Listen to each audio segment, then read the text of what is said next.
associated with these technical universities. Along with that, so the outcomes that whatever that we design and development of various POCs we thought of, those should convert into as indigenous products. So that is where one of the mighty organization would be involved to take it out, the outcomes of these institutes towards the indigenous products like CDAC and elite centers. I'm the one of the being coordinator of this project, and I'm very happy to join NIT Jalandhar and along all you people for this lecture. If you have any kind of, I think Mrs. Sandhya Rani saw his raised hand. Is it any have doubt or something else?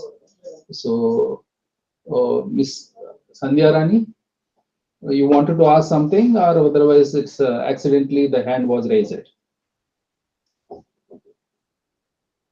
Otherwise, I'll share my.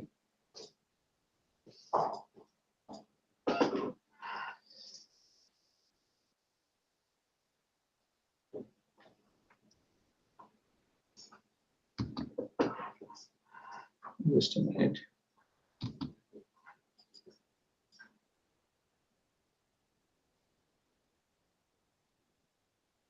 I may be not able to.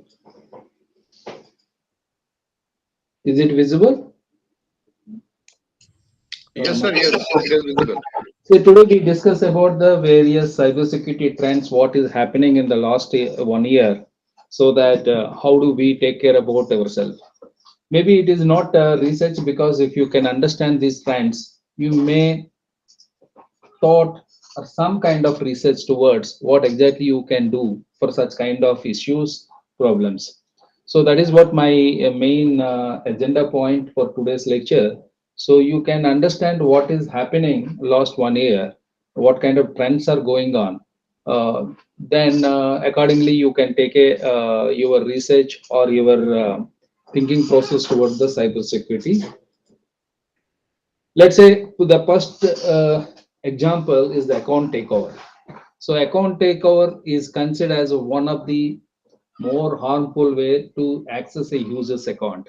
If you are maintaining an account, how I can access that account without your permission or without intervening your activities? It is considered as one of the happiest happening things in the last year. So accounting taking over, because this attacker typically poses a genuine customer. So he uses a kind of either it could be an employee, or even though it could be a target organization's user ID. So basically what exactly he is trying to that taken an account, hand takeover, and controlling that entire operations. That is what main agenda point of this kind of attack. So it looks like that scarier, because of that you do not know about that somebody has taken your account. That is what they way they do these things. The user credentials can be sourced from the deep web. So like that, see, if, let's say take example of you are an Air India user in the 2017 or 18, and you registered with Air India user, those entire data breach, that because of the data breach of Air India, so those details were available in the dark web. So the deep web, they somebody can buy, and they can able to understand, they can able to take some kind of activities what exactly you are doing. The way you use passwords and all, maybe they are also the passwords, they can understand your behavior to keep these passwords. So user credentials can be sourced from anywhere. Directly they can hack you, and they can stay at they can implant in a ransomware, and through the ransomware they can understand all user accounts with helping of your accounts. The Fitbit is also same way. Basically, Fitbit even fell in a victim to this type of attack when hackers exposed entire login details to the customer database. The Fitbit accounts, basically changing the email they registered with it, and then they called up customer care. So like this example, what is the example is that If I got in a your email ID which you registered with Fitbit, or you bought in a recently a product, so that then they can call up after taking over your account. They can call up Fitbit, and they may say that, they may give a kind of complaint about the device, so that they could get a replacement under their warranty. So like that, even though that device is not working fine with you, but because of the account takeover, I am saying that the Fitbit is not working. So Fitbit lost almost like similar kind of things. They replaced it almost like 8,000 devices. Then only they realized that there is something fishy in this. Then they understood that their data was breached happened. So that is what we need to understand. After replacement of the 8,000 devices, different devices, that is also happening within 1 year. You think of that how the company lost, even though the device is working, they have to replace 8,000 devices. So simple data breach was happened in this way. So that is where the account takeover is one of the scariest thing for anybody. So what we need to know such kind of account. So that is where we need to look into that. See, generally the people, rather than stealing the your card or credentials outright, account takeover is more dangerous, more like a surreptitious, allowing the attacker to get much use out of the stolen card as possible, because he would be along with your account, because he's closely observing your account. Even if you are changing password, he also change. He can understand that, so that taking over your account can do any major things rather than stealing a card. Stealing a card is what happens. He maybe you may lose some kind of money, which is a limited money in the card. Okay, but the account stealing an account from you and continue with that account, he can continually monitoring you, continually use whatever you are doing, continually understand about you. That is what happened to the Fitbit. So that is where it is. We generally says this one. Banks, major marketplaces, and financial services like PayPal are common targets for this attack, and this is happening even though in India also. And any website is having the login credentials also could be the target. So that is where those who are maintaining, or those who are developing such applications, those are having login, we need to take a necessary security implications, security implementations, while we are implementing the authentication or user accounts wherever we are maintaining. So how this attack happened? Some of the most common methods include proxy-based checker. Suppose, let's say, if when you are hosting an application and you have a proxy server, and if I'm sitting at the proxy server, because of the way communicating from the user to your server at proxy, maybe I can listen. So that is where proxy based applications are one-click apps, brute force botnet attacks, phishing and malware. These are the methodologies they use it. So one-click apps also the same thing. Once you are installing, and the same user may be continued, so that they can listen, they can understand your behavior with that app, and they may be utilizing the same credentials for other purposes. Otherwise, they do the boot pros through various botnet networks, or maybe they may take over this account by sending in a phishing mail or malware. These are the methods they use it. So of course, there is a methodology. Another methodology is dumpster diving to find personal information. Suppose if you get in a credit card bill, and that you are simply throwing out by cutting into four pieces and thrown into dustbin, somebody can pick up these four pieces, and they make information as an example. Otherwise, what exactly the dumpster diving is that he try to understand you by collecting the pieces of information about you, and he made a kind of a blueprint of about you, and try to take over your account. So that is where we generally the dumpster diving will work it out. So this is one thing, and otherwise you have a full the kind of you will get an entire your account. If you are a bank user of some XYZ bank, so that that could be available in the market. So what are the user IDs? What is the account numbers? Maybe they do not know passwords.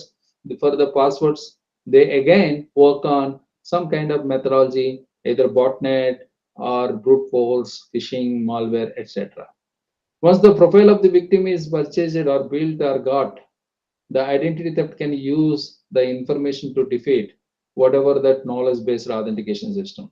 See, generally we use kind of in a passwords, whatever the passwords related to us only. That's what attacker always tries to find out, the behavior of user rather than the technology you are using. If your behavior of simply keeping the passwords like an NIT1, NIT8123, so that itself is one behavior. And even though you may be taking a difficult way passwords, but the way you are using the common password for common all email IDs, all user accounts could be the one behavior. The attacker tries to understand those behavior and try to crack, and the attack can happen at that time. So where the attack comes from, it can come anywhere because an enormous volume of our transaction. You are doing a number of transactions while you are part of the internet. You may be using digital apps, you may be using emails, you may be using bank applications, you may be using stocks options.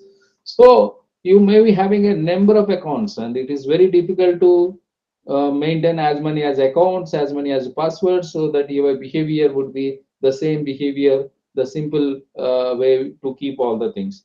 The keeping the simple things could be the one of the greatest point for attacker. So that is where it would be useful for cyber criminals, and it is easy for them to acquire your account credentials and your personal information. It could be a kind of Aadhaar number, social security numbers, home address, phone numbers, anything. That is way they will do it. So simply this account takeover won't happen immediately within 1 or 2 days, but it is a kind of if you are the target, it may be even the 1 year also. They try to take your account as a target. So that is where we have to look about the account takeover. Now the account takeover concept. Now coming to back to advanced persistent threat. So these are the advanced persistent threats. We can say that because most of you may be knowing about this attacks. It was started in during 2007 itself by Chinese and collected uh, as much as information from the 133 organization in 2007-8 itself. And even those organizations doesn't know about that somebody they are collecting these details. So the persistency is the important word here. So that means the attacker tries to be part of your network by as a target and by coming into some kind of methodology where he getting into your organization and he try to stay there and try to understand your vulnerabilities, and he tries to cover those vulnerabilities as an a because he doesn't want somebody should come, somebody other guy should come into the organization and spoil his thing, because he wanted to be there continuously, he wanted to be there as a persistently. So that's what he will try to keep the persistent attacks to be understanding that network, that entire uh, target organization behavior for next 10 months he wanted to understand. So he would be part of the network continuously and try to collect the data and sending the outside. So it's even one of the most notable data breaches in the last year is in US history, the attack on the US Office of Personnel Management. And security experts found that state-sponsored attacks are used in an advanced persistent threat sponsored by the Chinese government. The Chinese government is from right from the APT1, APT2, APT3. So recently the APT38. This particularly US Office Personnel Management. So what is the methodology they do? They first define the target. What kind of the target they wanted to, because this target could be is not simply attack and destroy. This target could be defined in such a way that it could be in a critical organization where it supports in the future activities. Could be in a market purposes. It could be in a war purposes, like cyber war purposes, or even the any kind of other they might have select this target. So they define the target first and trying to understand what kind of accomplices of that organization, and then based on that accomplices and the activities of the organization, they try to build a kind of a tool or toolkit to be part of this advanced pest and threat life cycle. And they try to understand as much as parallelly to the building the tools, and parallelly they also understand about organization, and they do some kind of research on that organization. And also in the fifth way, they will try to test for the some kind of detection, how that target organization is trying to detect me if am targeting. So those things also I will look into that. So I will also try to understand the entire blueprint of the organization, including the people, technology, and the process of that organization.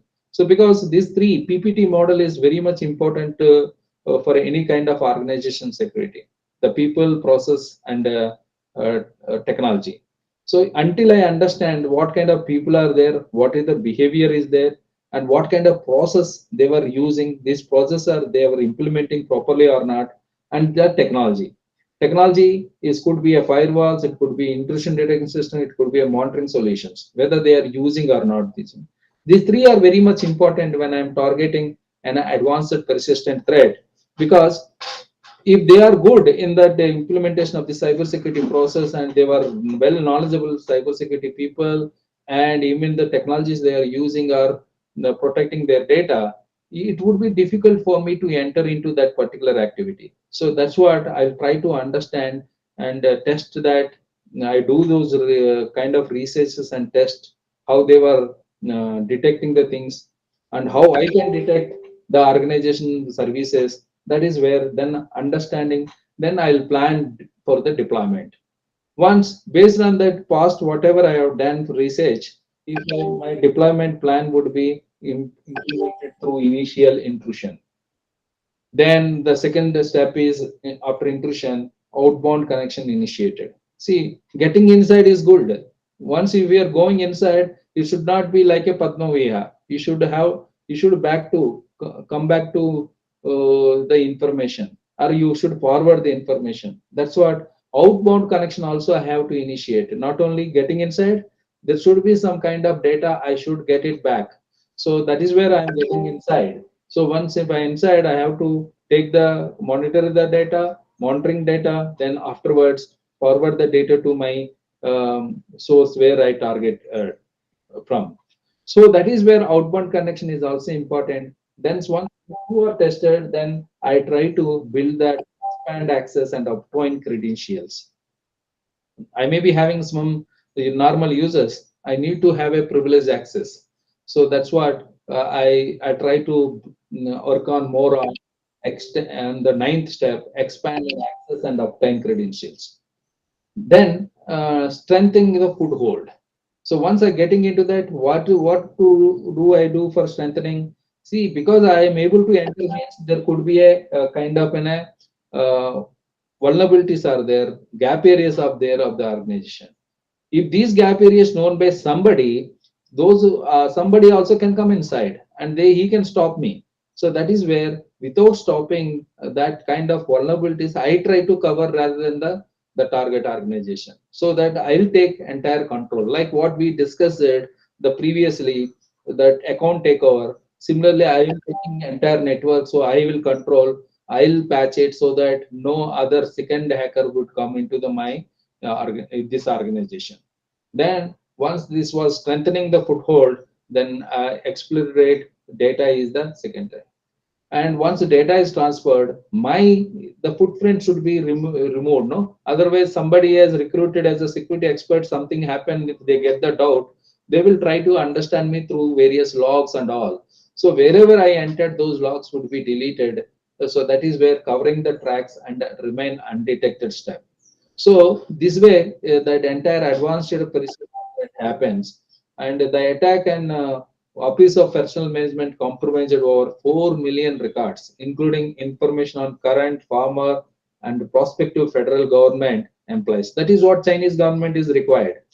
and their family members, foreign contracts, and psychological information, how what kind of medication they are taking, entire information taken so that the Chinese can closely um, understand these personal and what are their activities, and further in future they can do a lot of activities with respect to their countries.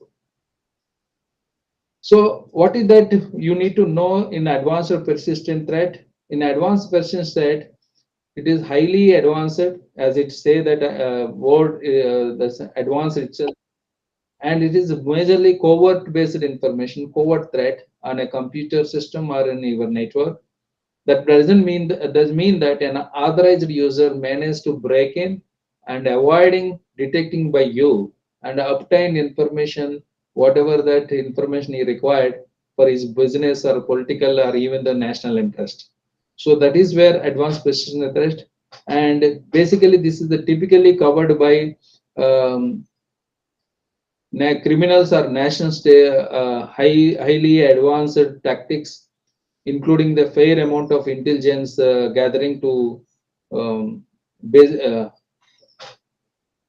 the steal government and industry secrets. Cyber criminals with no particular affiliation also use APTs to steal data and intellectual property. And main object is either financial gain or political escape. So that is where they do this APTs. And coming to that, how this attack happens, it's usually consists of a highly advanced, including the fair amount of intelligence gathering. So like even though if you coming to country, even though some intelligence people only try to use to monitor other countries' activities. Chinese in 2007 they were continually gather the intelligence information of the a particular organization, and approximately 137 organization, and they transferred then few terabytes of data from their companies. Even those companies are doesn't know about that after until they so that data was displayed in the dark web.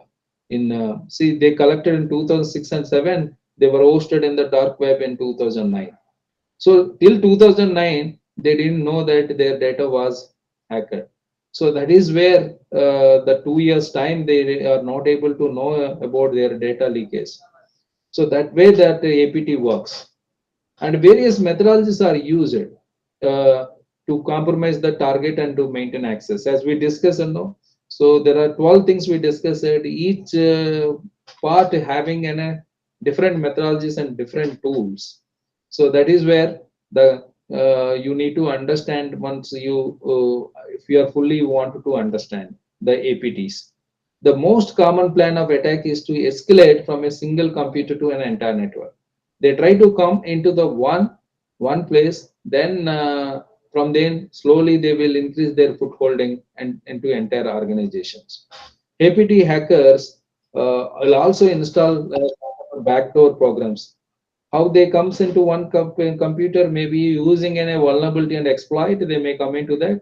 From then onwards, they try to use each and every system. There is a backdoor bot on compromised computers within the exploited environment, and they do continually monitor and make sure that they can go come or they can gain re-entry whenever they wanted to come inside, go outside, even if the credentials are changed later.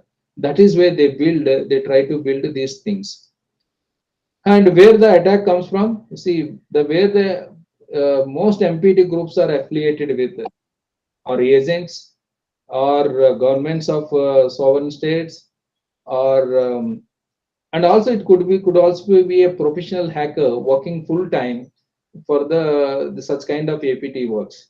These state sponsored, because government directly involved, they try to give sponsorship with some of the agents in such a way that the agents would be implemented on the payment by some government. See, because if other government counterattacks and identify those things, no, so governments cannot escape from that. So that always recruit agents. So this could be an APT as a service is also growing in the dark web. APT and identifying such kind of APT hackers in the dark web is also one of the research point. So ability to closely research their target and determine the best point of entry and getting inside. That is what advanced persistent trend. Now we are moving to the cloud access management. Cloud access management is basically moving to the cloud has a countless advantages because of the COVID-19 pandemic hit. So most of the people are working from the remotely. So working from the remotely means sometimes they are they are thinking that they are directly connecting to their systems in their office. But however, the technologies are required, such as a cloud, to getting into the cloud. So they were first joining network cloud. If their systems are directly are there at their system organization itself, but however, those connectivities and all should come like in a cloud itself. Or otherwise, some companies already moved towards the cloud to where work from anywhere.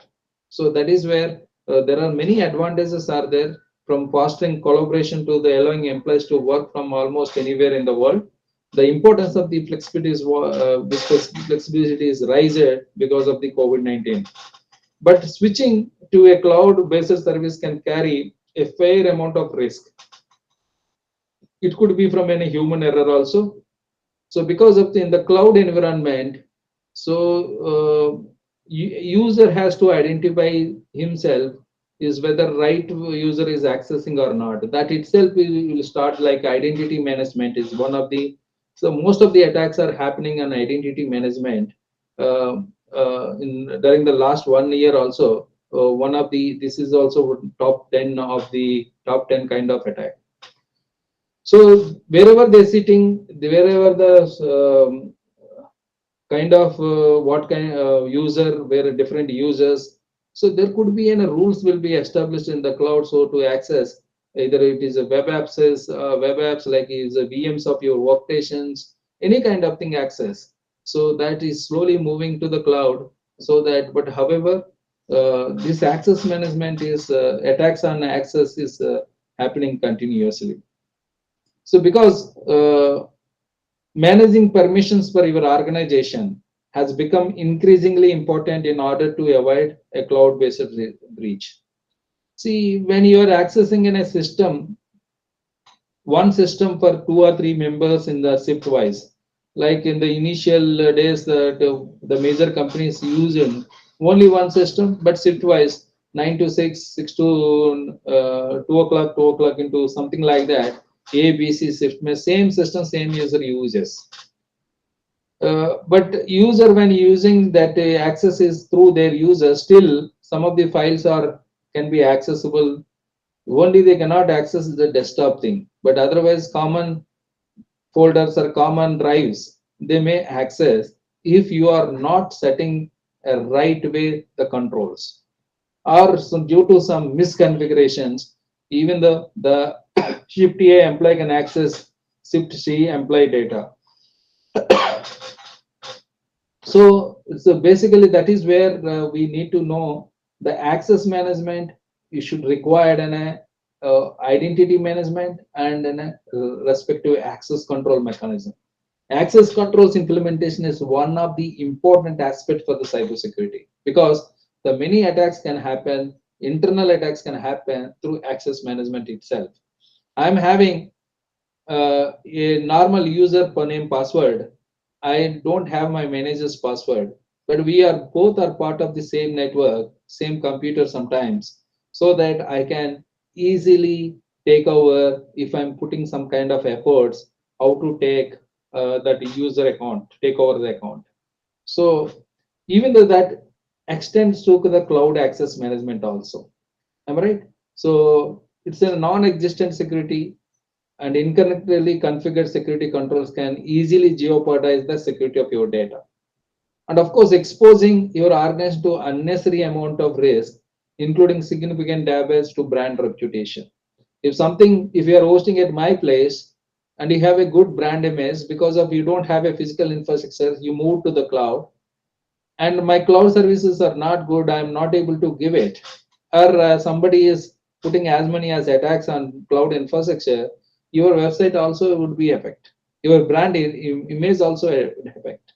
That is where we need to understand before moving the cloud cloud access management things.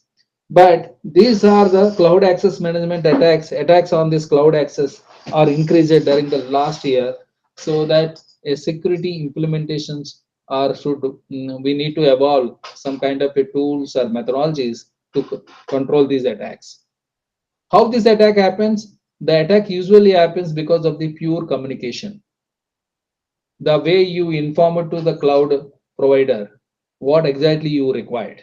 If you are not providing properly, he may be thinking, or he may be based on that what amount you paid, based on that itself, he may be configured differently. So then lack of protocol understanding, how protocols will work on the this cloud, and insecure default configuration. We generally use just default username password because so we think that the cloud provider will take care of.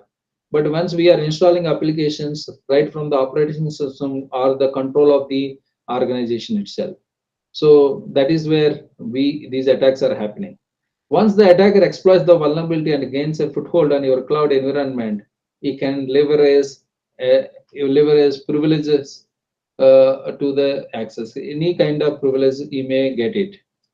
So they can then exploit the data while remaining undetected. So that is where, because of that, they can leverage privilege to access applications and databases or weak network controls in entire your network, which they can forward the data outside also.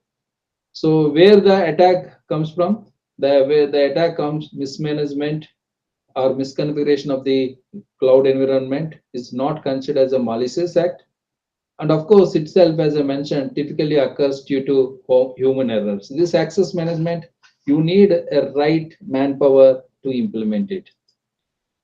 Now, cloud crypto mining is another type of activity which trend is going on last 1 year onwards.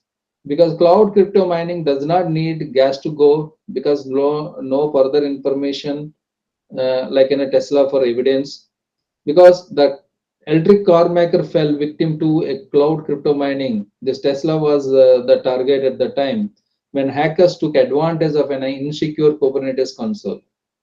So basically, Kubernetes is a kind of a solution which manages your Dockers, and stealing computer processing power from Tesla's cloud environment to mine for cryptocurrencies. This was happened to even the CDAC.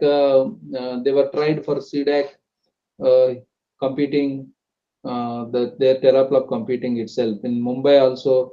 The some of these systems, CDAC Mumbai Center also, they were trying to access for crypto mining. So crypto mining is happening everywhere, and we do not know if somebody is doing using our computers and doing this crypto mining, because now computers are their whatever their configurations are, that the way that machines are evolved is our high-end machines. When I use it, my supercomputing with 16 GB RAM in 2004, 2005, 16 GB RAM means it's very higher. Now I am having desktops 32 GB RAM. Frankly speaking, that 4 GB will go to the operating system and 4 GB for other applications. Then the remaining 24 GB is idle always. If I'm using in a 32 GB uh, computing system or laptop, and if somebody is using 8 GB of RAM out of 24 GB, how do you can understand somebody is using? Because we never check about that what our my computer is doing, what kind of applications it is running. We never check it. We do always. We may see movie. Movie means that application takes maximum 1 GB only. If you are writing a document, another 1 GB. Other than that, these two activities are not major resource, until other than that you do some kind of multimedia movie editing kind of activities. So that is where in an organization there are 100 desktops are there, and in the 100 desktops with 32 GB, and 100 into out of 32 GB somebody is using 8 GB. 800 GB machine will come to him and control, because all he might have a install a kind of in a bot, an entire 800 GB RAM he is running and doing in a crypto mining. So that is where it's taking your resource allocation to his control and try to do this crypto mining. So what exactly crypto mining you need to know is crypto mining is an intentionally difficult because installing each bot in each and every desktop or each and every server you have installed is some kind of a difficult, and also it's a resource intensive business. If you have like in a serving capacity, maybe you are using for some business purposes so that you are utilizing qualitative way, and taking from them that resource is very difficult. Maybe whatever the example desktop told, only that can be implemented desktop level but not server, because servers are in general continuously monitored. Am I right? So that's what they try to implement desktop, but reaching desktop in a particular target organization would be difficult. So then they will do in the night times also, so that the load won't be there. So night from 1 o'clock or 12 o'clock to 3 o'clock, 4 o'clock, they try to utilize all desktops. But most of the desktops are maybe might have shut down for some purposes. So that is where it would be a difficult. It's a complexity was designed to ensure that the number of blocks mined each day would remain steady, and also because the desktops some days 100 out of 100, 20 will be shut down, and sometimes 30 will be shut down. But you required the number of blocks mined for every day would be steady. Then only I can use this crypto mining. So this is one reason crypto mining is implementation is very difficult, and it is also called as a practice known as the cryptojacking, which is the top priority. How this attack happens? The attacks have moved from in browser exploits and mobile phones to enterprise cloud services. This can be implemented from anywhere, whether it is a browser or mobile phone or even the enterprise cloud.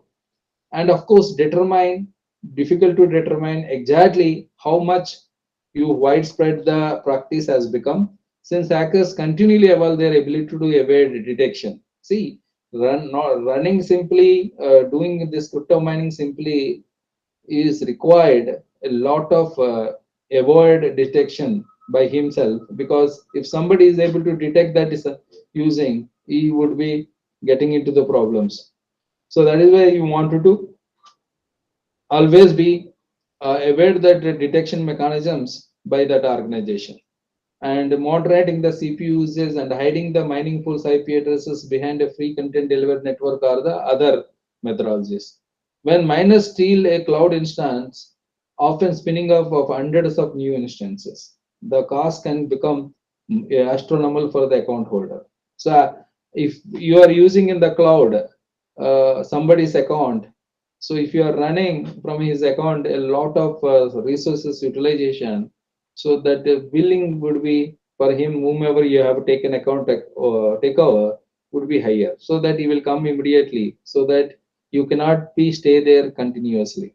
So it's critical to monitor systems for various activities that could indicate that a network has been infiltrated. So where the attack comes from? So because of the cryptocurrency is a global commodity, the attacks can originate from anywhere. Instead of focusing on where the attack comes from, it's key to monitor cloud computing instances for activities related to the cryptojacking and crypto mining, such as a new cloud, such as a new cloud instances that originate from previously unseen regions. So generally, when you are using cloud services, cloud can understand from where you are accessing.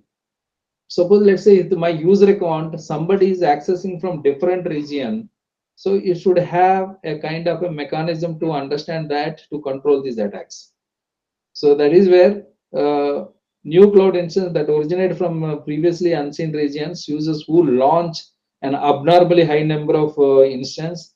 These are the some of the things you can monitor easily. Or your computing instances, how much how much that taking the power, and whether it is any kind of a huge difference between their before use and now present use. So that computing instances started at by previously unseen users also we can monitor.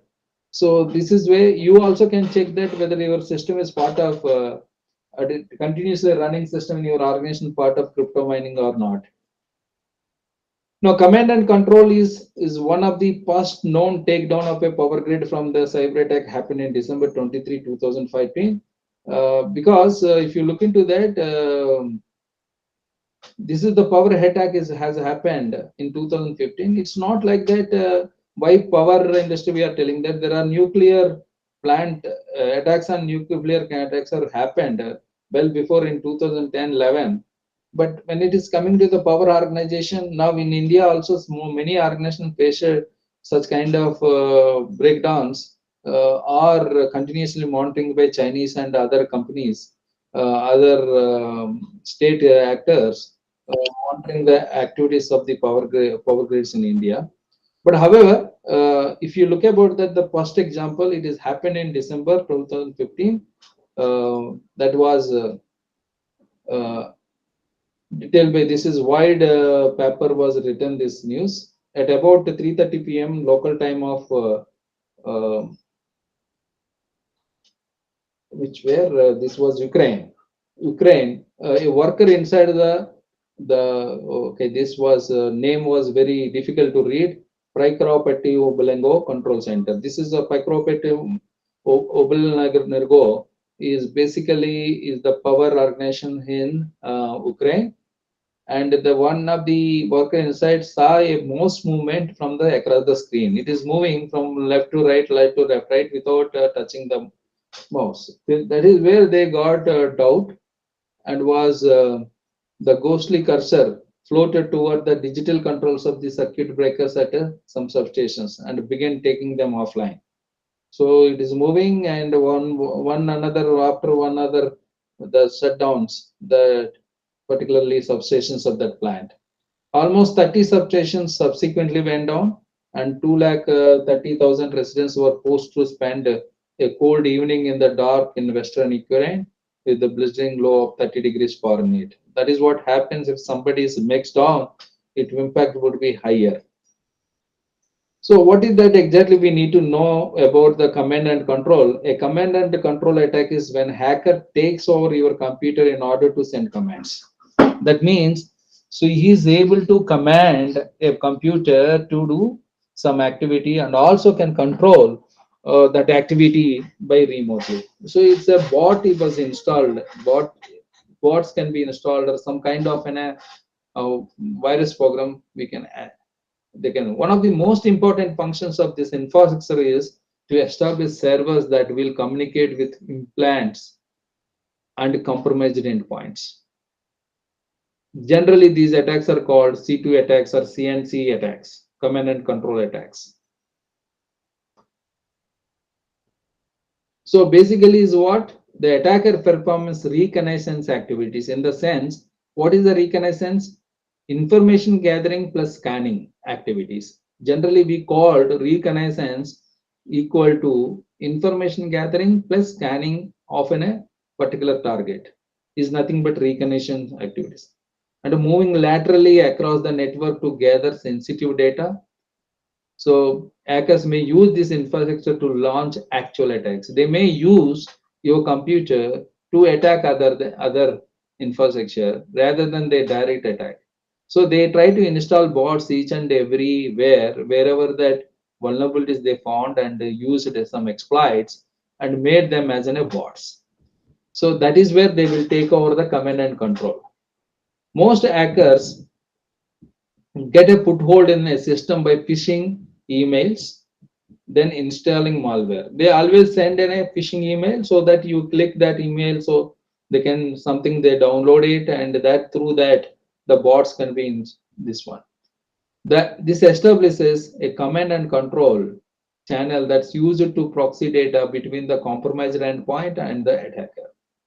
And these channels generally release commands to the compromised endpoint and the output of those commands back to the attacker. There have been prominent command and control attacks originating from Russia, Iran, and even the US, and China also doing a lot this kind of attacks. China is majorly collecting the information gathering rather than using CNC, because China wanted to do business, becoming as a business, as a first place.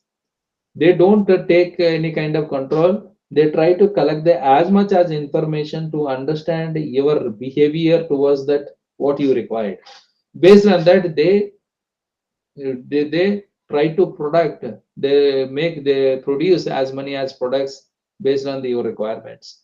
For that, of course, this data also could be useful in the future international crimes, or future intercontinental or intra country fights. These attacks can from anywhere in the global, from anywhere in the or everywhere it can happen, but they don't want you to know that. That is the only thing. If you knows that, you will take or you will try to stop them to getting into that. So this is also one kind of activity as part of the APT, advanced persistent threat. Since communication is critical, hackers use techniques designed to hide the true nature of their correspondence.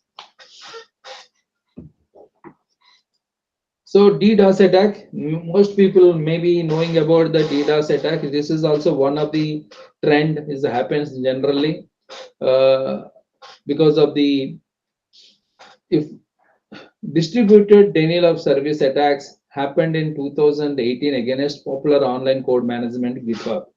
You maybe people are using GitHub a lot. So that this was happened from in 2018 itself. So it was hit by, and because of the traffic which is at peak came into the rate of 1.3 terabytes per second. 1.3 terabytes second means the you see that the data, how much it is storing at their place, and how much internet bandwidth is required to consider entire uh, 1.3 terabytes per second data, sending packets at a rate of 126.9 million per second. So those many attacks, those many requests are came. The attack was just not massive because of 126.9 million per second, and 1.3 data terabytes of data is not as simply as a massive. It was record breaking DDoS attack. That's what we are taking. Like many DDoS attacks were happened, but this is why these DDoS attacks. In this attack, the bot masters flooded. We learned previous one, creating the bot masters. The same way bots you can create wherever unintelligent or wherever that vulnerabilities exist in the computers, those computers can become as a bots, and these bots can send as much as data to the whatever, whether it is a GitHub or any other target, which gave them ability to amplify their attack 50,000 times. So the goodness is GitHub has not wasn't caught entirely unprepared. They immediately understood that what kind of that attack is there, and if they were able to shut down as many as missions within 20 minutes and stop the activity and patch it, update it, and come back. So what is exactly happens? He will take some control install at one control where they try to install zombies in each and every computer, so that the he instruct a command and control mode may, so he will try to attack an a victim. That is where he will look into that. So he will try to put up the victim, and when victim receives as many as messages, it will be done. So how many of you know that three-way handshake? The three-way handshake, anything you are accessing, you are planning to access in the website, even though if you want to send a communication, the WhatsApp, or if you wanted to access on a Facebook or email, three-way handshake is must. What is exactly three-way handshake? Suppose let's say that when you initiated a request from your laptop to a website server, so it always, before sending the data, it always sends in a synchronization packet. Once server receives synchronization packet, because server understands the request, which is in some kind of request wanted to access some port, then see the port is available or not, it will give an acknowledgement. Then client again sends third acknowledgement. So sync, acknowledgement to SYN, and acknowledgement. This is what called a legitimate three-way handshake. whatever you access in internet, when you are connecting two or three computers or for any kind of application, it initiates this three-way handshake. Once three-way handshake completes, then only the request will go to whether you required web page, whether you are required something else. So that is where three-way handshake. And this three-way handshake also considered as legitimate for the cybersecurity devices. If you want any one of the activities is not happen and any one of the flag is not done, it can be considered as a non-legitimate. Let's say if instead of sending a synchronization packet, if other any other device which is initiated with some kind of other packet like fin packet, when it is sending in a finished fin packet, the server understand actually whether it is understand or not understand, we keep it aside. That server understands I'm getting first packet itself as a pin packet. That means the things like that, it was an attack. So what it does, it won't respond. In the previous case, three-way handshake, so with respect to synchronization packet, acknowledgement packet was given, so that there would be a kind of a TCP/IP communication established with by sharing these things. But when the server is getting fin packet as a first time, it is confused. It doesn't understand why I'm getting fin packet. I should get only SYN packet when somebody is initiating a connection. So that's what, when it is receives fin packet, it won't respond. Even though if he is not responded, attacker thinks that, oh, pin packet is available. That way it is not responding, because pin is not his responsibility. When it is responsibility, when synchronization packet comes, then only it should give acknowledgement. Other than the synchronization packet comes, it never should send give any information, whether it is pin, whether it is acknowledgement, whether it is any kind of other flag out of six flags. So if somebody is sending the SYN packets from, let's say, this control, SYN packets only they were sending, and it is responding acknowledgement packets. So at a time, as many as users are sending in a SYN packets, and the server has to send an acknowledgement. But actually, the server has to give a pace. It's not only the responsibility of responding to the SYN packets. If 1 lakh of SYN packets are coming and 1 lakh of acknowledgements are giving, when it will give other resources like a website and all, it cannot give it. So the DDoS attacks are also happening as many as in the last year. So what you need to know, the DDoS attacks? Say DDoS attack is an attempt by hackers activities, or even though some cyber crooks, to take down your website. As many as synchronization packets, they will send it to your site, and if you don't have a capability to stop synchronization or the flags, when there is no app is not there. So because of these multiple packets, multiple things, it may be the websites are becoming slow down or even the crash entire. So that's what they can't give it. So as their name suggests, DDoS means the distributed denial of service attack. Is because denial of service means whatever the service you are hosting, I'm denying to host. So distributed means I'm able to do this denying things from the different nodes, different bots. So are very much widely distributed brute force attempts to wreak havoc and cause destruction. So how this attack happens? See, DDoS leverages the malicious actors. If you are taking malicious actors behind the DDoS attacks, aim to only weaken that, or making it down your website, or making down the target, or sabotage with the web properties, damage your brand reputation.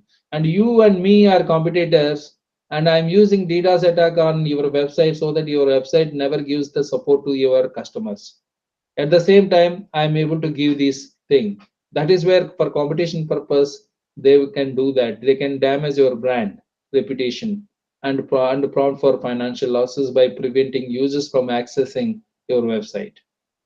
DDoS leverages hundreds of are thousands of infected bot computers located across the world and known as a botnets or known as a bot, and trying to make these armies or computers army to compromised computers will target the other targets. The attack at the same time or sometime full effectivenessly they try to implement. The hacker or group of hackers that control these infected computers then become bot masters who infect um, they become as a bot masters and who infect an all vulnerable system within that system itself, and they themselves bring in like a worm. If I'm having the same vulnerability, I'm getting into this vulnerability in this computer, and I'll try to look the similar kind of same vulnerability, and it automatically goes and sits. Such kind of bots were generally called as bot masters. Then where the attack comes from, it can come from any place. Why? Because when you are hosting in internet, so this can happen from anywhere across the world. Not only the one place, different places from the different regions it can come. Okay, meaning that the incoming flood of traffic targeting the victims network originates from the numerous sources. It can come from anywhere. They can literally be from anywhere in the world, and their distributed nature makes it impossible to stop them. Even if you are able to stop some IP addresses, but you cannot stop all IP addresses because those IP addresses might be having a different services where it is required for your users, or as per the internet ethics, it should be allowed. So now moving to the supply chain attacks. What are the supply chain attacks? Supply chain attacks occur when an organization relies on a third party. In the third party, help is required in your software development, your hardware, your software, and other services. Because of you are not able to get right people. You are transferring the a third party to develop the application for your organization. So that organization depends on another organization for another purpose. Like there are three or four supply is required, supply chain is required to implement a kind of a job. That not Betia ransomware attacks in 2017 is one of the example where the attackers compromised the Ukrainian tax software, Medoc, and caused billions in damage to pharmaceutical giants. In 2020, SolarWinds breach is also similarly. The Orion IT management and monitoring software was compromised and pushed out a number of high-profile entities because this was taken by so high-end organization, top 500 organizations. Kaseya in 2021, a zero-day exploit allowed attackers to deploy an update to every customer running their virtual system server administration software. Hello, The sir. Hello, sir. Sir. Hello. yeah, Hello. Are you audible? Yeah, I'm Gautam. I'm Gautam. Are you audible? My voice. yes, yes, please go ahead. Regarding Kaseya malware. Okay. It's how we deploy the dynamically on the local server. See, it's a deployed local server. It's basically what that this is in a zero-day exploit. Am I right? Okay. Okay. It's in a doesn't have a patch, and Uh-huh. they are trying. You are using their virtual system server administration software, Okay. and that server software is this Kasai is dependent on another developer whoever given this VSA software. Okay, Mm-hmm. that developer is included, kept a kind of in a ransomware or not a ransomware, this is a malware that Mm-hmm. exploit in that document. Whoever taken this Kasaya, Uh-huh. so that whoever Okay. installed Kasaya in their organization, even the Kasaya is not, even the Solar Winds also like that. Solar Winds is not doing anything, but Solar Winds depended Mm-hmm. on different organizations to take some kind of services to integrate their Okay. product as a full-fledged product. Some of the Mm-hmm. features are developed. Let's say like example of NPCA, National Payment Corporation of India. So all applications they were not developing by themselves at their place. Some they were given depending on third party. When suppose let's say CDAC is being in a third party to them, one of the developer was kept some kind of an a zero-day exploit malware in that software and packed it and give it to them. And NPCA implemented it across all banks. Let's say example, I'm saying that whether it is happening or not, I'm taking example. NPCA is instructed to keep this Okay. software into across all banks, so that now I am using that Mhm. exploit getting into the banks. Okay. Okay. Okay. Okay. The Okay. supply chain attack. Okay, clear?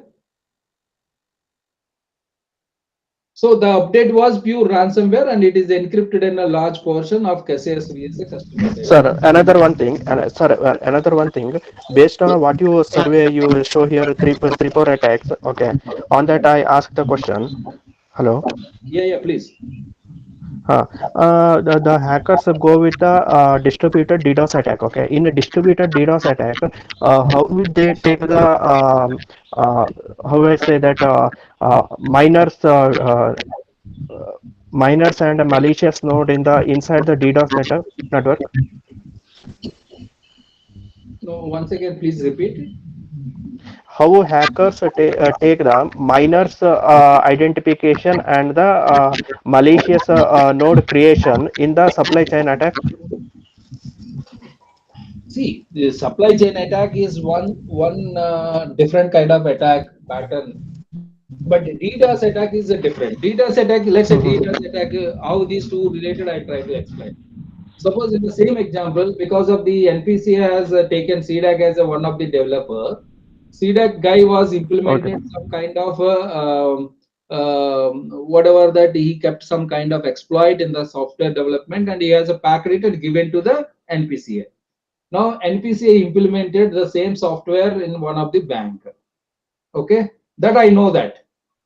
So what I do that because of using that exploit, I'll go to I'll getting into that particular bank and I try to be there. And even though I can use the attack of uh, because of once I enter into that, I can take it over the accounts, or I can APTs also. I can do that in that bank continuously. What is that bank is doing? So if I'm not interested in APT, I wanted to destroy their services by taking from money other bank. Let's say take for example, what I do that I use the distributed denial of service attack because I kept this exploit. I'll try to understand what kind of systems and what kind of vulnerabilities exist into the entire network, their servers, their data center. So once if I know the exploit, once I know the vulnerabilities, so I can create as many as exploits because I'm much knowledgeable then.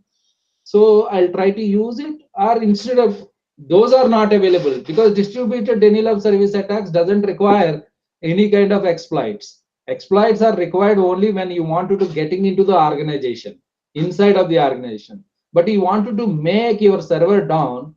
What is that? Every server has to follow a protocol. Protocol is a three-way handshake.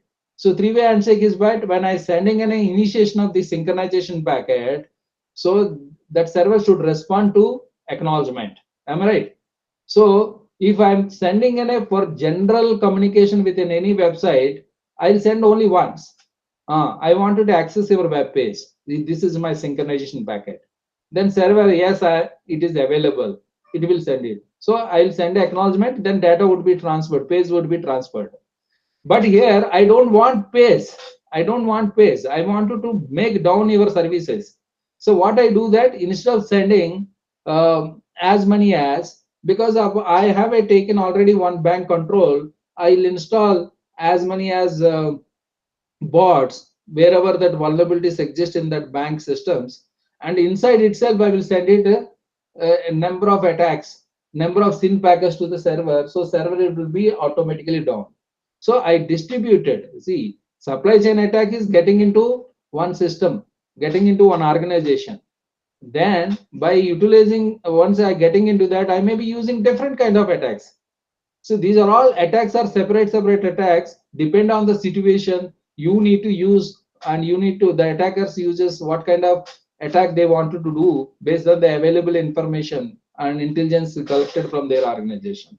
So that is where they will do that. So coming to the supply chain attack, so what exactly you need to know? A supply chain attack is a powerful cyber attack that can breach even the most sophisticated security defenses, because you are utilizing as many as security implementation. Let's take example of solar wind set, like many organizations who have invested a lot of money in cybersecurity at perimeter. They used UTMs, they were using IDSS, IPSS, all controls they were being done. But this all they were avoided this all kind of support. Simply install SolarWinds software and getting inside. So that is where because SolarWinds is a legitimate vendor, everybody is trusted. It is like in a SolarWinds is on security device, everybody is installed, but that's through that security device itself they are able to getting inside. So that's why, so even the most sophisticated security defenses also gone by simply depending on third party legitimate third party vendor, because vendors need access to sensitive data in order to integrate with their customer central system. If any vendor comes to your place, he has to install. While installing, he also simply can understand what exactly your system, how you are, so that information is flowing to the vendor, where they, when they are compromised in a cyber attack, often their customers data is too also. If I'll in the name of installation, in the name of operational support, I'll try to collect the data by these third party vendors. And because vendors store sensitive data for numerous customers, a single supply chain attack gives hackers access to the sensitive data of many organizations. Because so once you have given your work to three third-party vendors, your information known to these three-party third-party vendors. So if attack happens, attack can happen to all these four vendors. One attack is itself is sufficient for the attack all these four. Even the SolarWinds implemented NPCA, NPCs was attacked and SolarWinds is also attacked. In turn, SolarWinds also is having multiple vendors, so they also can be affected. That's why it is a kind of a chain attack. It is happening. And because vendors are store sensitive data for numerous customers, a single supply chain attack gives a lot of information and lot of organizations. How the attack happens? The central organization depends on vendors A through C. If you go to this one, so vendor C is supporting here. Vendor B is also, this is implemented malware, it goes to vendor B. It goes to linked organizations also. So all is well until vendor C is breached and a foothold is established in their environment. Vendor C's product development lifecycle is compromised and a malicious component included in their product. Once the attackers are inside, all information they can access may be exploited, including product information, financial information, and even the personal information of the organization. Where the attack comes from is, as their name implies, attack can come anywhere, because supply chain attacks are large scale sophisticated attacks perpetrated by sophisticated threat actors, often nation state sponsored and ideologically motivated through financial gain is also a big motivation for this attack. So determining which customers have been affected and to what extent can prove very much difficult in this kind of attacks. As a result, as soon as a breach has been identified, customers should be notified so they can begin their own remediation efforts. Organizations should work on for worst in these scenarios, because a lot of information was gone into the lot of hands. There is also possibility of knockout an effect where if the breach is not contained, other linked organization can be affected too. So that is why supply chain attacks are also increasing as much as, and it would be very cautious while we are giving the work to the third party vendors. So this is how this happens. Initial compromise, established foothold, all these things would be part of the attack which we discussed as part of APT. Now we'll look about the insider threat. So what is the insider threat? It's a revenge kind of thing. Generally, insider threat is always for the revenging purpose only. It's kind of a story as old as time. Okay, but in 2022 also it happens such kind of, because majorly 70% attacks will happen from the insider threat only. And you know his story, all this like an IT specialist was charged for illegally hacking the server of the Chicago healthcare organization. He would have access the server because he would have been the contractor, he working under the contractor basis contract, and he had motive, and he would be denied a job at the organization, and few months later he was fired by the contracting IT firm. This act of individual retaliation result in a cyber attack that dramatically disrupted medical examination, treatments, and danger of many patients. That's what we, whenever you are you required change management implementation in the organization. If you give entire work into one person hand, if that person is not available, entire your work will be stopped. So that's what the cyber security is also required. Change management capabilities, need to know basis, and privilege access. These three things should be required as part of the controlling these insider threats. That what are the key source of insider threats? The privileged users, remote employees, contractors, former employees, inadvertent insiders. These are the key sources for insider threats happening. So what you need to know, an insider threat attack is a malicious assault carried out by insiders with an authorized access to any kind of organization, network, resources. Attackers often aim to steal classified proprietary, even though they were part of the normal users, they try to understand your key information or classified information or proprietary information for their future uses. Whenever you say you are not working, they take that entire thing and go out. So that's what a critical controls you need to keep for this, even though human resources to control the information. They might also try to sabotage your organization with systems disruptions that mean loss of productivity, profitability, and reputation. How the attack happens? The malicious insiders have distinct advantages because the outsiders they have their technical advantage to get inside, but insiders is there is no need of technical advantage to get the information. They already having so authorized access to an organization network already, so that way they have an advantage than outsiders. They may have accounts that give them to access to critical systems or data so that they can collect the data, making it is easy for them to locate it and utilize in the future terms.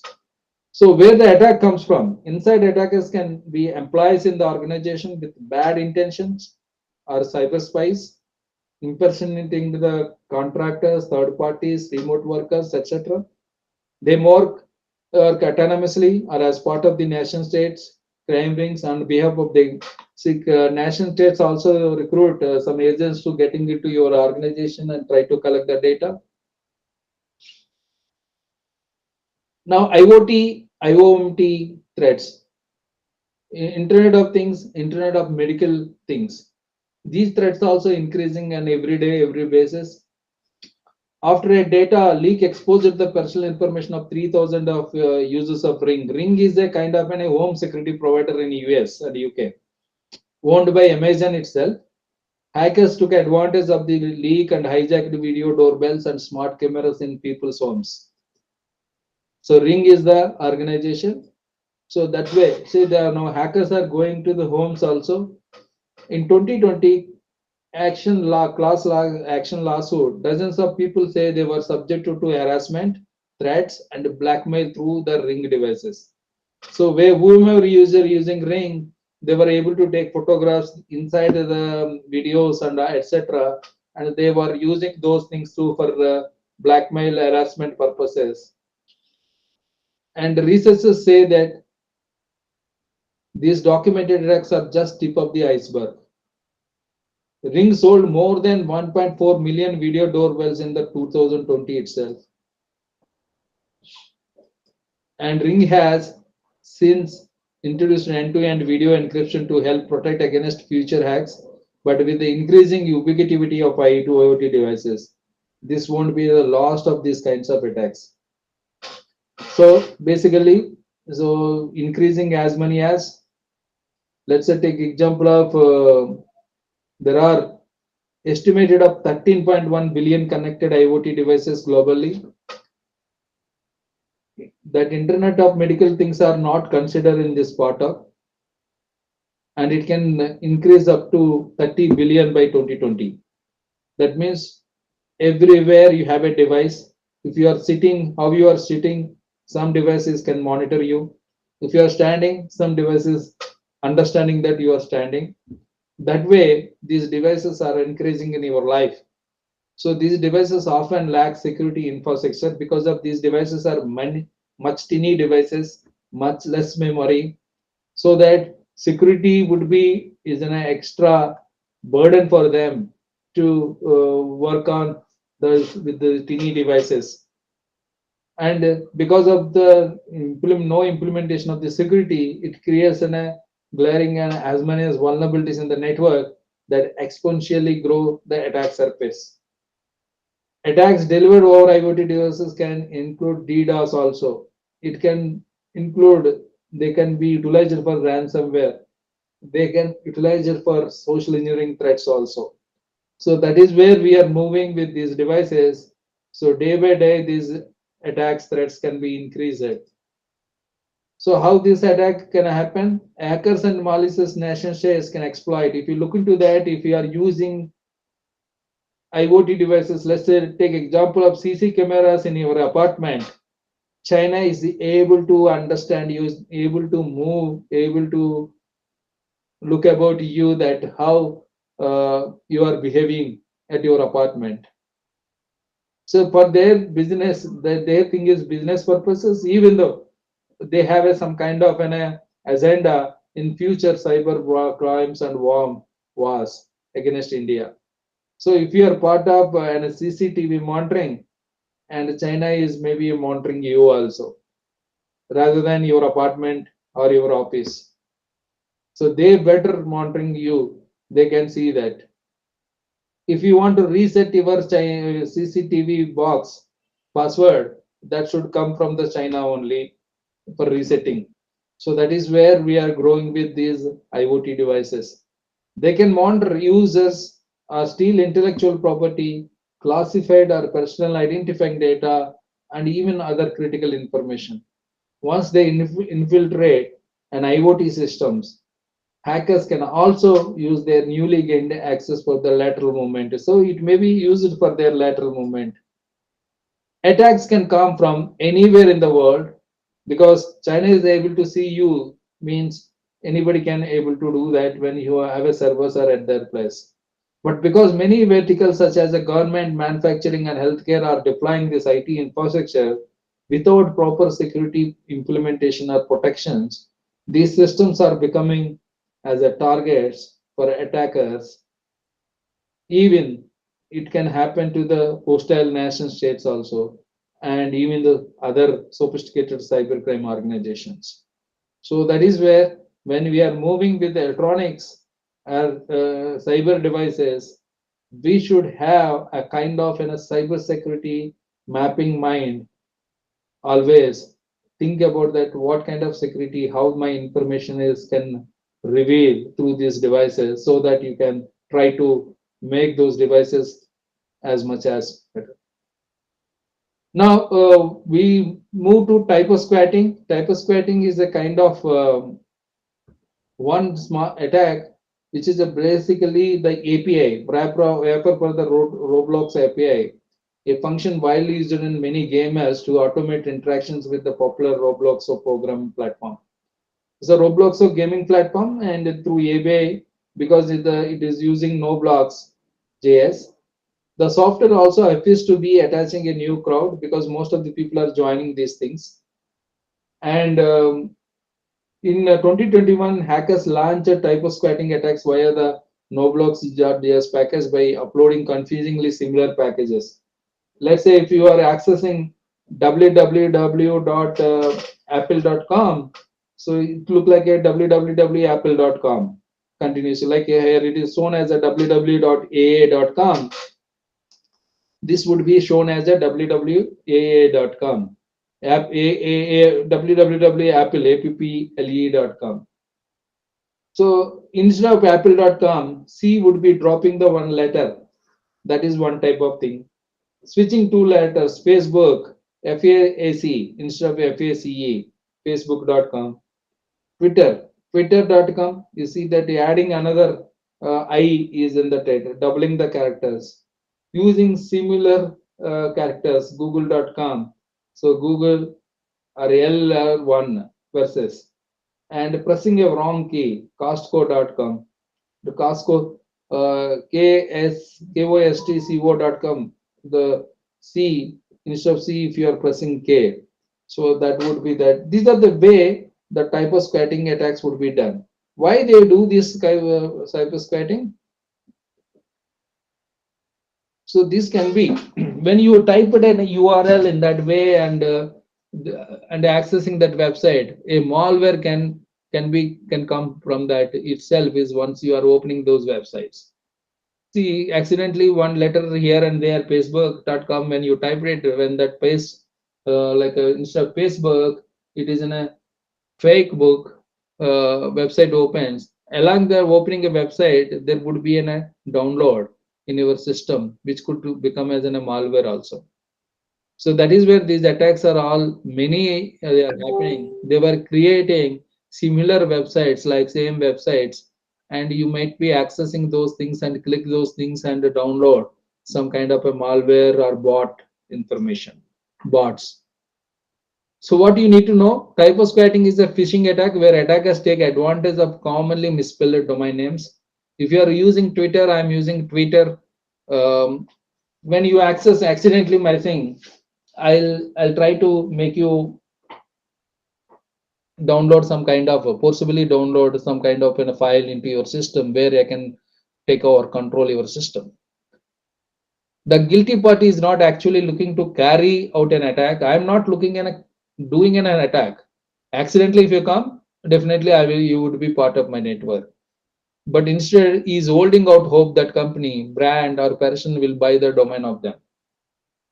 So otherwise, what if the this was is basically making a better accessing. So I'll get number of hits so that I also get some kind of an money because of many people are accessing my website.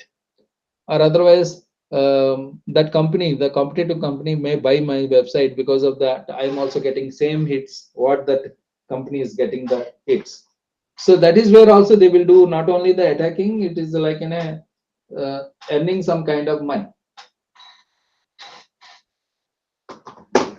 So how the attack happens? This is not sophisticated attack. It can be as simple as a 14-year-old guy also can do register a domain and then installing a malicious code in the said domain name itself. If somebody comes accidentally, that malicious thing can be downloaded. The malicious form of this attack usually involves hacker using Fox domains to mislead the users into interacting with malicious software or malicious infrastructure.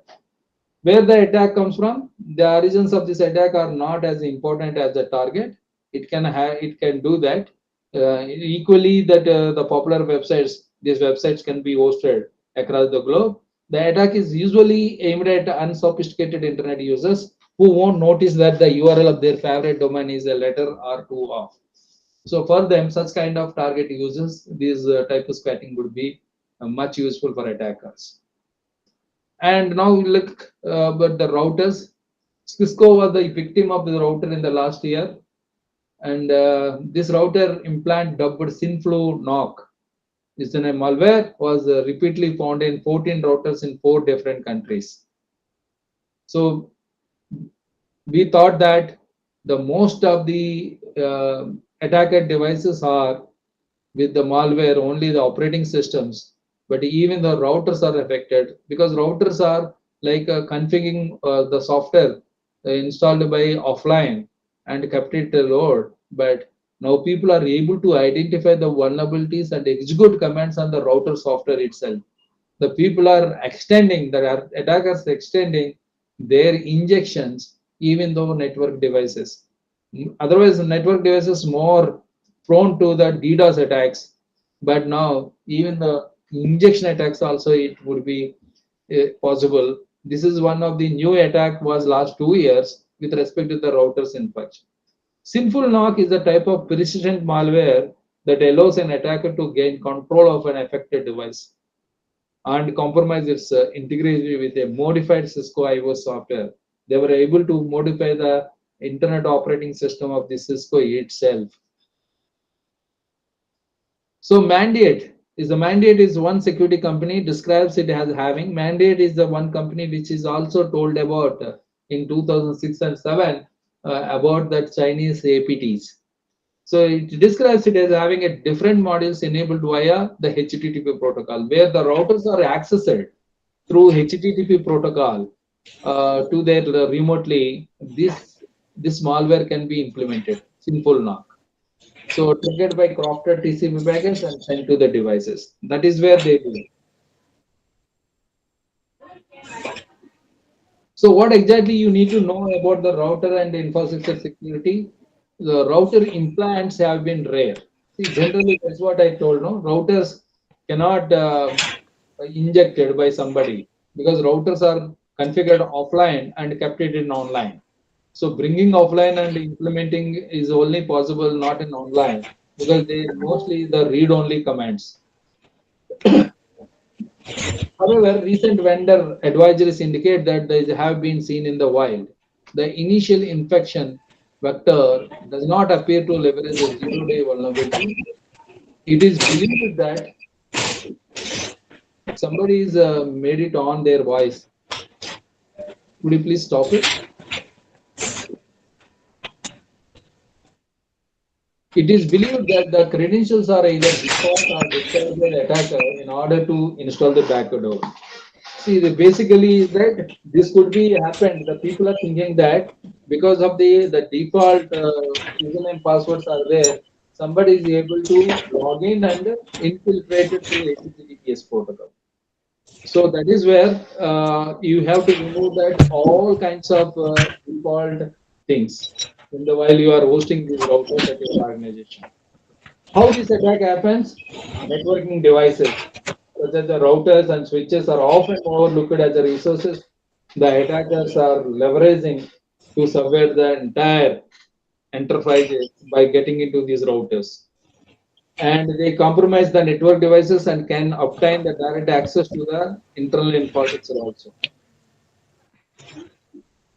Where the attack comes, see, as we discussed initially, that they are saying that because of by default passwords, if you are keeping, because routers are their junction points of the your gateway part, so that anybody can access from anywhere in that, and they can siphon and redirect the network traffic.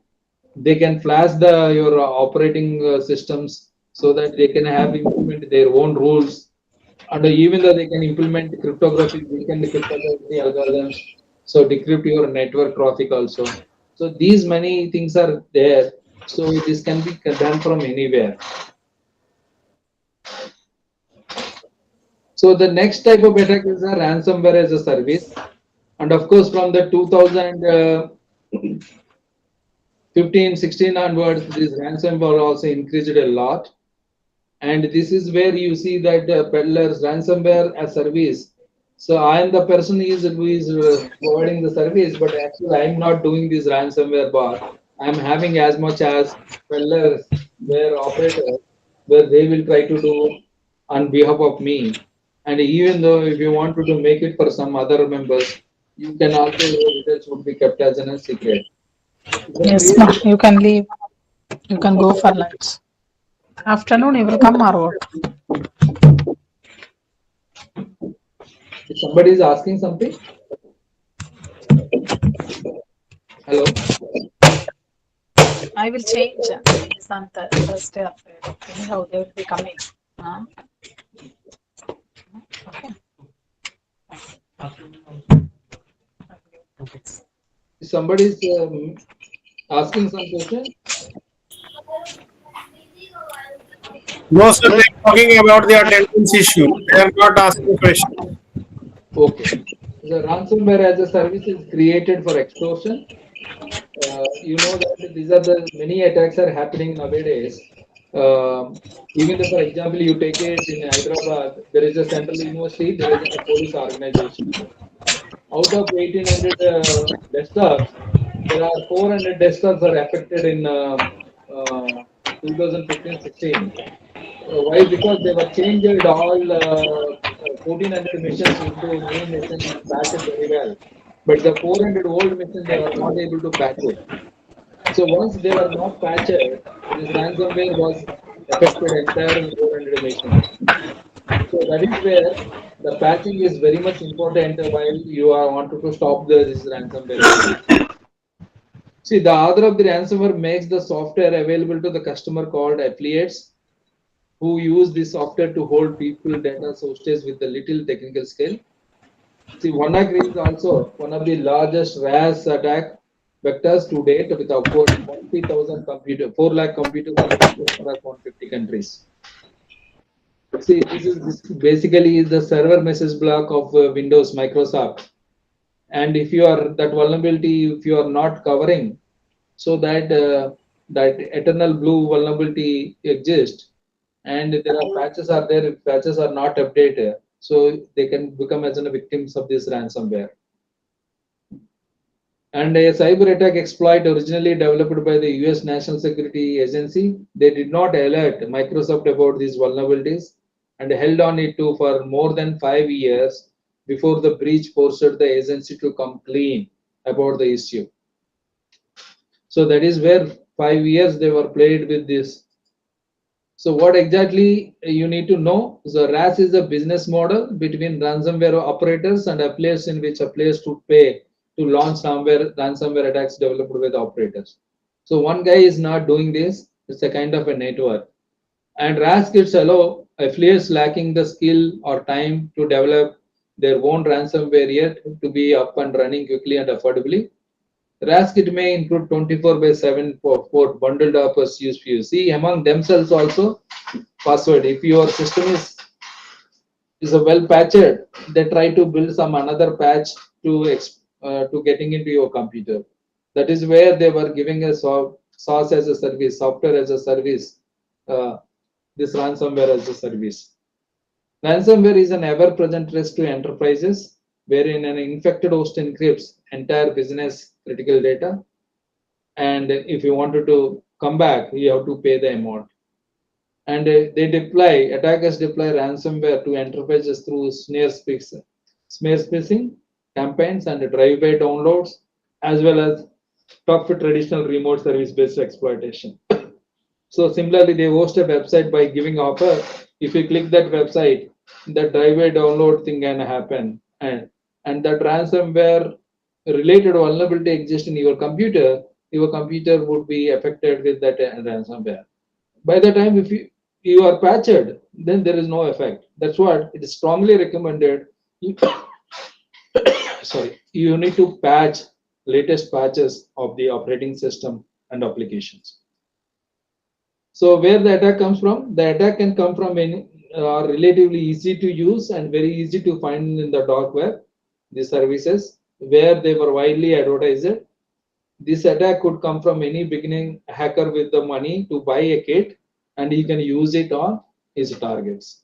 So the ransomware as a service is business is growing a lot, and in the dark web, the recent last 2 years, 3 years.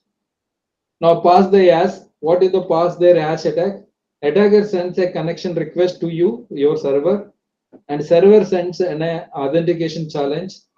Attacker gives a username and a stolen password pass.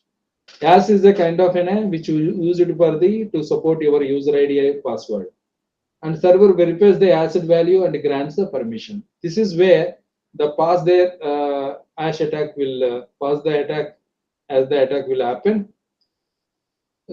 But this attack, there are over breach of the over 40 billion target accounts was successfully partly due to the well-known attack. This technique called as a pass the hash The hacker used pass the hash to gain access to NT-hash token that would allow them to log into the Active Directory administrator account without the plain text password. So thereby giving them a root password, root privileges to create a new domain administration account, later adding to the domain admin group. So without knowledge of the administrator, you can create an administrator user ID and it can take over the control. This root in the system gave them the opportunity to tool entire organizations or personal information of the entire Active Directory, and even the payment card details are exist that the target customer. If it is banking, so that details of the account details also would be there.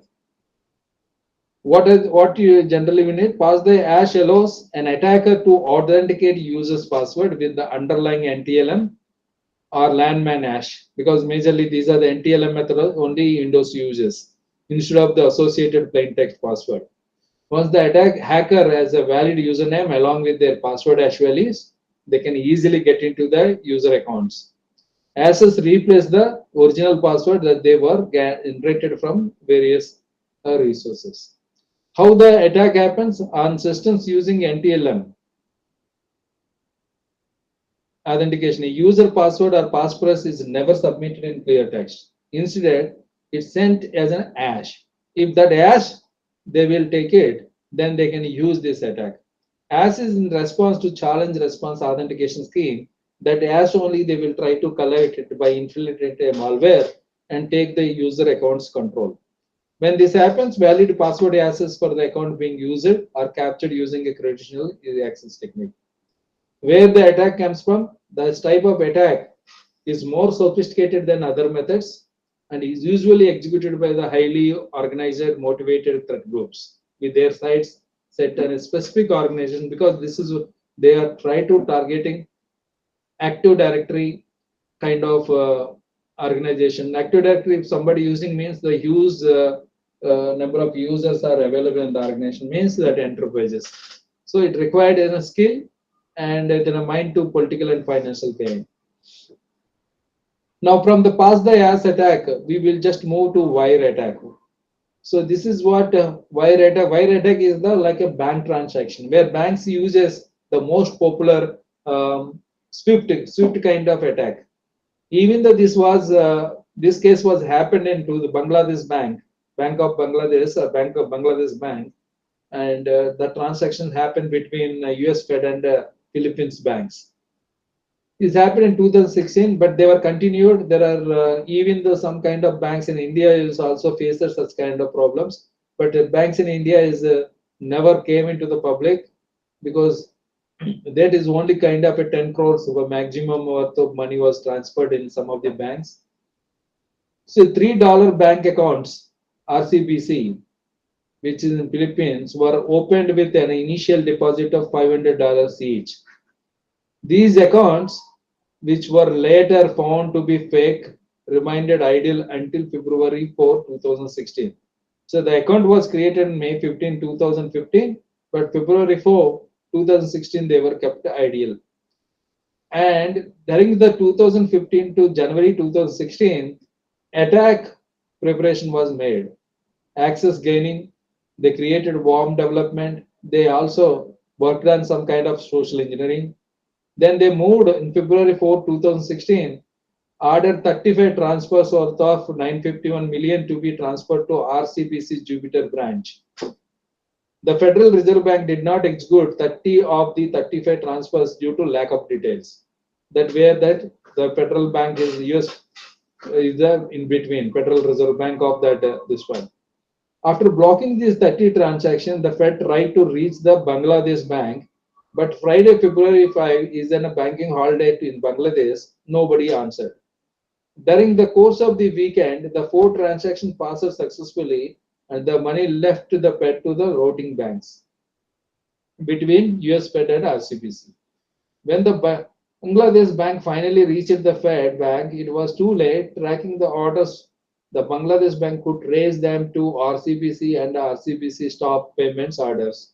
But Monday, February 8th is a banking holiday in Philippines because of Chinese New Year.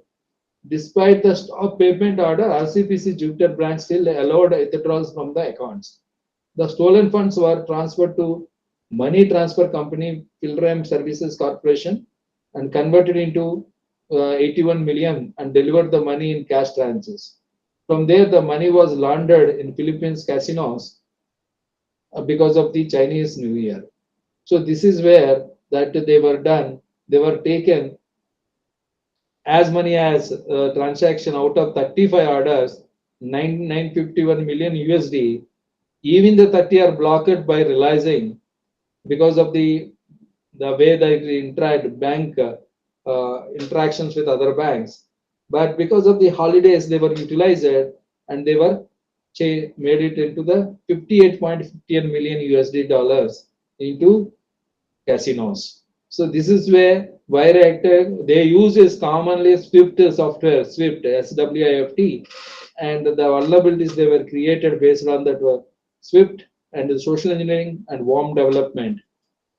So this network has experienced a few attacks. It was happened in the Cosmos Bank in Pune, and even though some banks were is targeted in India also. In 2018-19, spammers bank is cyber criminals are readily using wire transfers. Even though some Citizen Bank also in Chennai was 10 crore was happened, Cosmos 96 crores. So all these are based on the wire attackers only. So these are also many. And what we need to know, wire attackers are sophisticated schemes that send fraudulent high value payments through international wire transfer networks. Attackers generally target the banks, and in one of the attack scenario, cyber criminals use sophisticated malware to bypass local security systems. When it is coming to the Cosmos Bank, so they also utilized the Saturday, Sundays. They also used the vulnerabilities in one of the thing and malware utilized to the local security system. From there, they gain access to messaging network and send fraudulent messages to initiate cash transfers from accounts at larger banks. Because of Visa was approached the Cosmos Bank, but because of holidays they were not able to give it. But there is a general instruction, so they had paid the 96 crores for different attacks.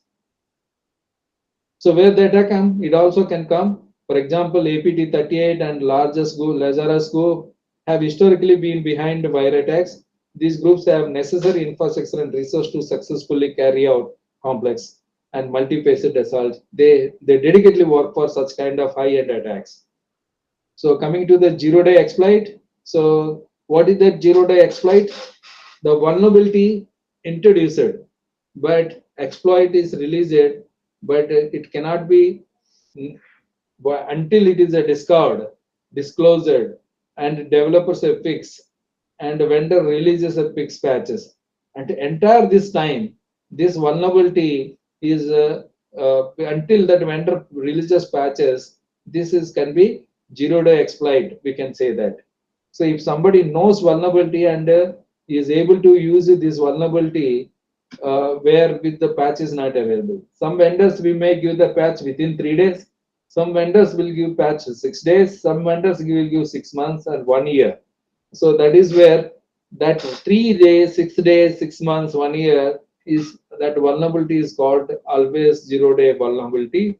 This is what vulnerability window till patch deployments. One vulnerability raise it, the patch till patch deployment, this one.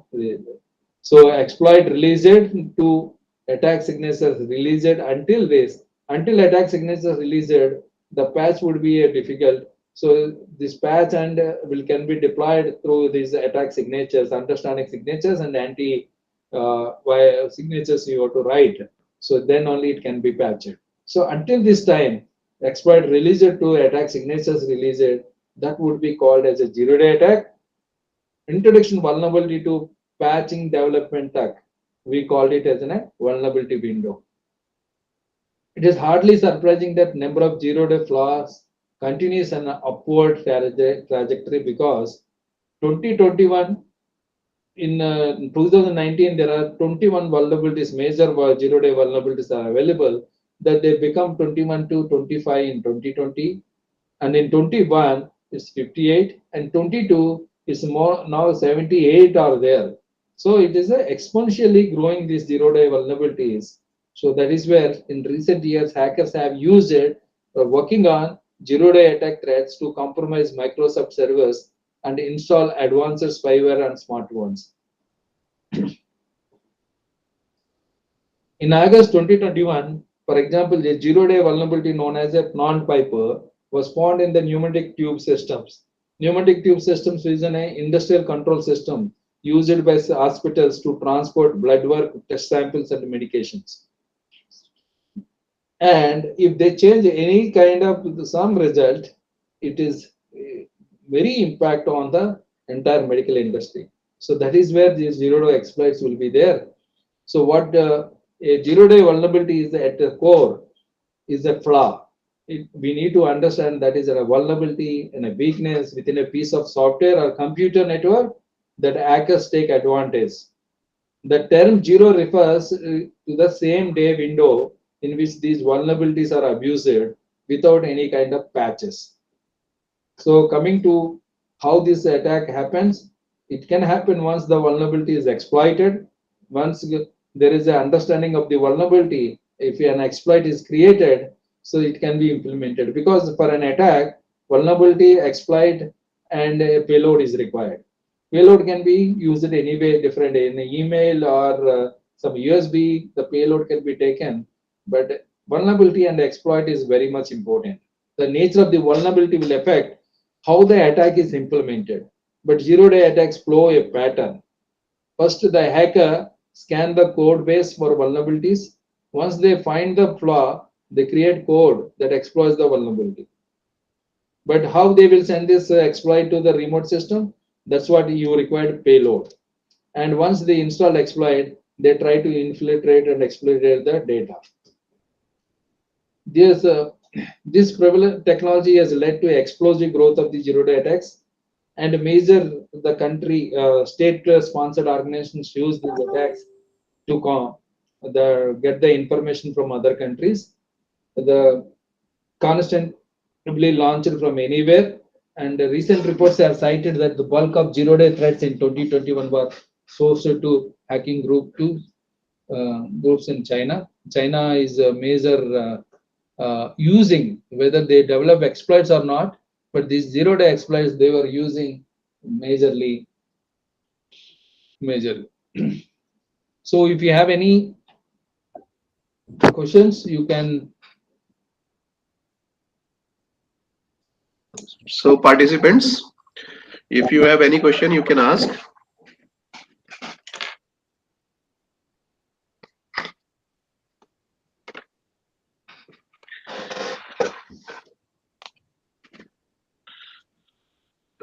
Okay, so I think no one is having the questions. So, sir, thank you very much. Definitely, this was a very nice session. You have discussed so many things related to the cyber security, and definitely, I am sure that our participants definitely they will get benefited with this talk. And on behalf of my team and Department of Computer Science, I would like to thank you very much, sir, for being with us for this session. And I know very well that it is too tough to have the time in this busy life, and you have, in a short period of time, you have given us the time for this session. Thank you very much, sir. Thank you very much. So thank you all. Thank you. Sir, it was really quite informative and I find it really useful. Yeah, definitely. Thank you. Thank you very much. Okay, participants. So next session we have at 3 o'clock. So be present.